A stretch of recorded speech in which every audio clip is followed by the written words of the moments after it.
I love comic books, I love Dungeons and Dragons, I love role-playing, I love anime. So initially, I got really into comic books as a kid. Whenever I was at camp, my dad would send me DC and Marvel comics.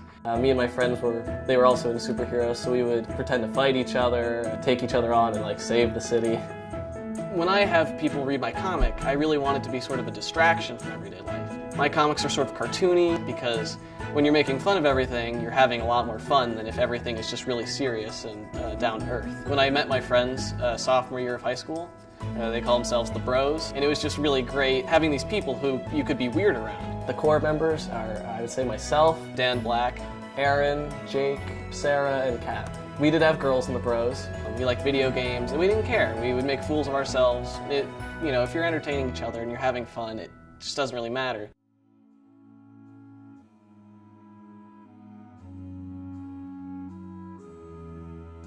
Well, they graduated my sophomore year, so I was kind of on my own. So I kind of stopped trying to look for a solid friend group, and I kind of focused more on my art, and that's partially why I started the 100-Day Hero Challenge. For every day, I came up with a new character, a new pun for a name, a backstory, powers. I think every author tends to base characters on themselves, but Wise Guy is just flat out a self-insert. I made a whole league called the Sirens, and they're a group of female villains that hate Wise Guy, and I based them all off of ex-girlfriends.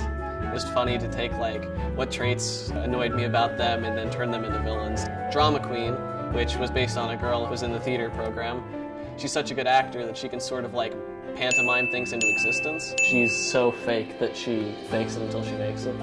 Since coming to college, it's been really great because I've found a really cool friend group. We all just know each other very well, and we don't hide what we like. And we like weird, embarrassing stuff, but we tell each other. If I was I read comic books, everyone would be nerd, whatever.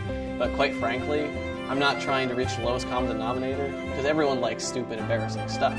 You just have to go with it. In my first issue, Wise Guy fights the pilot because it's the pilot issue of his comic. If they don't get it, who cares? It's just, I know I wrote it and I think it's funny, and if I point it out to my friends, I think they'll think it's funny. Meeting them sort of taught me that it's okay just to be yourself.